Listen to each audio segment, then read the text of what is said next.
मी हा एक बदल केला आणि त्यामुळे खरंच माझ्या चॅनलवरचा वॉच टाइम वाढवण्यात खूप मदत झाली आहे. आणि काय होतं, आपण जेव्हा नवीन असतो ना तेव्हा शॉर्ट्स व्हिडिओ तर अपलोड करतो, त्यामुळे आपल्याला सबस्क्रायबर्स मिळतात. आणि लॉंग व्हिडिओही अपलोड करतो, परंतु त्यावरती व्ह्यूज फार कमी येतात. आणि व्ह्यूज आले तरीही तो व्हिडिओ शेवटपर्यंत पाहत नाही. आणि आपल्याला चॅनल मॉनिटाईज होण्यासाठी 1000 सबस्क्रायबर्स आणि 4000 तासांचा वॉच टाइम असणं खूप गरजेचं आहे.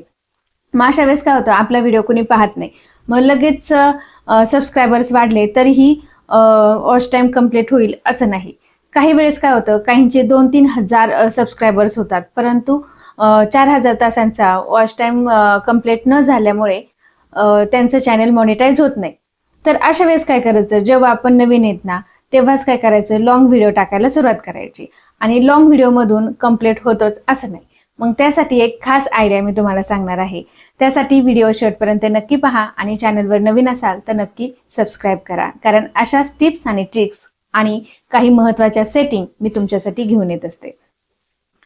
नमस्कार, तुम्हा सर्वांचे ग्रो विथ कविता या आपल्या चॅनलवरती स्वागत आहे. तर आजची भन्नाट ट्रिक्स म्हणजे लाईव्ह घ्यायला सुरुवात करा. अजिबात वेळ लावू नका. लाईव्ह घ्यायला जितका उशीर कराल तितकाच वॉच टाइम तुमचा पुढे जाईल आणि चॅनल मॉनिटाईज व्हायला उशीर होईल. जेव्हा आपले 50 सबस्क्रायबर्स कंप्लीट होतात तेव्हापासून आपल्याला लाईव्ह घेता येतो. आता सुरुवातीला लाईव्ह घेतल्यानंतर जास्तीचे लोक जॉईन होत नाही, म्हणून जास्तीचे लोक जॉईन होतील 50-100 आणि मी लाईव्ह सुरुवात करीन अशी अपेक्षा ठेवू नका. दुसरी गोष्ट, भरपूर लोक नुसते येतात आणि लगेच सोडून जातात, म्हणून माझा लाईव्ह चांगला नाही किंवा मला बोलता येत नाही असं मनातून लगेच काढून टाका आणि तरीही लाईव्ह कंटिन्यू करा. आणि तिसरी महत्त्वाची गोष्ट म्हणजे कोणतीही 0 कमेंट्स आल्या तरीही तुम्हाला तुमच्या लाईव्ह मध्ये स्वतःहून तुमचा विषय मांडायचा आहे. समोरचा कमेंट करेन आणि मी त्याला उत्तर देईन असं अजिबात करायचं नाही. जर असं केलं तर शेवटपर्यंत तुमच्या लाईव्ह वरती कमेंट्स येणार नाही, तुम्ही शांत बसाल आणि तुम्ही तुमचा लाईव्ह घेणार नाहीत, म्हणजेच लोक जॉईनही होणार नाहीत आणि नेक्स्ट लाईव्ह मध्ये तुमचा कॉन्फिडन्स पूर्ण वाया जाईल. असं करू नका, कारण लोक कमेंट्स करत नाहीत सुरुवातीला आणि कमेंटची वाट पाहून तुम्ही तुमचा लाईव्ह आपोआप बंद कराल. आणि यानंतरची महत्त्वाची गोष्ट म्हणजे तुम्हाला लाईव्ह अशा पद्धतीने घ्यायचा आहे की एखादी गोष्ट शेवटी राखून ठेवायची आहे, म्हणजे उत्साह वाढून ठेवायचा आहे, जेणेकरून तुमचा लाईव्ह जे लोक जॉईन करतील ते लोक तुमचा लाईव्ह संपूर्ण पाहतील. आणि अजूनही काही महत्त्वाच्या टिप्स. आता या ठिकाणी मी तुम्हाला जास्त थांबून ठेवणार नाही किंवा तुमचा उत्साह वाढवेल आणि व्हिडिओ लॉंग करत जाईल असं बिलकुल नाही, कारण जो मला अनुभव आलाय तोच मी तुम्हाला शेअर करणार आहे. कारण सुरुवातीला लाईव्ह घेताना काय अडचणी येतात त्या संपूर्ण अडचणीतून मी सुद्धा गेलेले आहे आणि त्याच तुमच्याशी शेअर करत आहे. याचा उपयोग थोडा जरी तुम्हाला पडला तर नक्की चॅनलला सबस्क्राईब करा. यानंतर महत्त्वाचं म्हणजे तुमचा विषय आधी ठरवायचा आहे, ती स्क्रिप्ट काढायची आहे आणि स्क्रिप्ट नुसार तुम्हाला तुमचा लाईव्ह घ्यायचा आहे.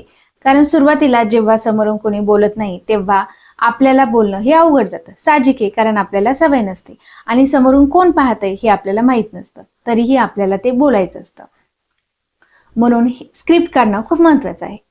यानंतर जेव्हा तुम्ही लाईव्ह सुरू कराल तेव्हा तुमच्या ओळखीचेही लोक काही त्यात जॉईन होतील.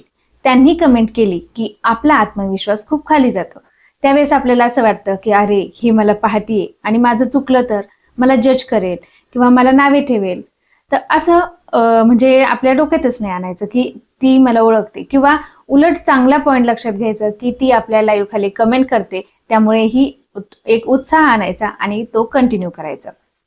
किंवा जर तुम्हाला जास्त चढ वाटत असेल एखाद्या व्यक्तीविषयी तर त्याला आधीच सांगायचं की लाईव्ह मध्ये कमेंट करू नको, मला बोलता येत नाही असं सांगितलं तरीही ते आपल्या फायद्याचंच आहे. परंतु शक्यतो सांगू नका. जर जॉईन झाला तर उलट चांगला आहे आणि कमेंट्स केल्या तर त्याहूनही चांगला आहे, कारण कमेंट्समुळे आपला व्हिडिओ अजून इतर लोकांपर्यंत पोहोचत असतो. यानंतर म्हणजे महत्त्वाचं म्हणजे बॅड कमेंट. आता सुरुवातीला आपण लाईव्ह सुरू केल्यानंतर आपले सबस्क्रायबर्स कमी असतात. मग आपले सबस्क्रायबर्स कमी असल्यामुळे आपला व्हिडिओ आपल्या म्हणजे जे काही रिलेटेड प्रेक्षकांपर्यंत जाईल असं नसतं, तेव्हा काही इतर प्रेक्षकांपर्यंत सुद्धा जातो आणि त्यामध्ये काही वाईट कमेंट सुद्धा येतात. मग लाईव्ह सुरू असताना खाली वाईट कमेंट वाचली की आपल्या चेहऱ्यावर ते लगेच समजतं, परंतु त्यावेळेस आपल्याला ते इग्नोर करायचं आहे आणि आपला लाईव्ह आपल्याला कंटिन्यू करायचा आहे. म्हणून त्या कमेंट्स जास्त मनावर घ्यायच्या नाही. आणि किंवा तुम्हाला बेस्ट ऑप्शन म्हणजे लाईव्हमध्ये कमेंट सेटिंग असतात, त्या ठिकाणी तुम्हाला कमेंट्स नको असेल तर त्या सेटिंग तुम्ही ऑन करू शकता. आता या संदर्भात जर तुम्हाला वेगळा व्हिडिओ हवा असेल तर त्यासाठी मला खाली कमेंटमध्ये नक्की कळवा की तुम्हाला लाईव्ह व्हिडिओ घेताना कोणत्या सेटिंग करणं गरजेचं आहे. या संदर्भात जर व्हिडिओ हवा असेल तर कमेंट नक्की करा, त्या संदर्भात मी तुमच्यासाठी नक्की व्हिडिओ घेऊन येईल. आणि यानंतरची गोष्ट म्हणजे लाईव्ह सुरू करताना तुमचं म्हणजे कंट्री सिलेक्ट करायची आहे, डिस्क्रिप्शन लिहायचं आहे, योग्य टायटल लिहायचं आहे, थंबनेल टाकायचं आहे. यामुळे योग्य प्रेक्षकांपर्यंत तुमचा लाईव्ह व्हिडिओ पोहोचण्यास मदत होते. यूट्यूबला समजतं, यूट्यूब अल्गोरिदमला समजतं आणि तो त्या लोकांपर्यंत तुमचा लाईव्ह पोहोचतो. आता यानंतरचं लाईव्ह झाल्यानंतर व्हिडिओ पब्लिक ठेवायचा की प्रायव्हेट? सगळ्यात बेस्ट म्हणजे तो पब्लिक ठेवा, कारण आपल्याला गरज आहे आपले 4000 तासांचा वॉच टाइम कंप्लीट करण्यासाठी. आणि जर प्रायव्हेट ठेवला तर तो होत नाही. त्यासाठी आपल्याला लाईव्ह व्हिडिओ हा पब्लिक ठेवावाच लागतो. त्यामुळे पब्लिक ठेवा. आणि जर तुम्हाला काही चुकलं असेल किंवा काही झालं असेल तर तुम्ही प्रायव्हेट ठेवा आणि प्रॅक्टिस करा. जरी 1-2 सुरुवातीचे प्रायव्हेट ठेवले तरी हळूहळू तुम्हाला नक्की प्रॅक्टिस होईल आणि तुमचा नंतरचे लाईव्ह व्हिडिओ चांगले आल्यानंतर ते तुम्ही पब्लिक करू शकता. अशा पद्धतीने तुम्ही आठवड्यातून एक लाईव्ह व्हिडिओ सुरुवात करा. हळूहळू नक्की तुमच्या लाईव्ह व्हिडिओमध्ये काही ग्रुप तयार होईल आणि नेहमी तो ग्रुप जॉईन झाला तर सबस्क्रायबर्सही वाढतील आणि तुमचा वॉच टाईमही वाढेल. अशा पद्धतीने तुमचा चॅनल मॉनिटाईज होण्यासाठी खूप याची मदत होणार आहे. तर नेक्स्ट व्हिडिओमध्ये अशाच काही गप्पा मारण्यासाठी किंवा काही सेटिंग समजून घेण्यासाठी चॅनलला सबस्क्राईब करा. पुन्हा भेटूया अशाच व्हिडिओसोबत. तोपर्यंत खुश राहा. बाय.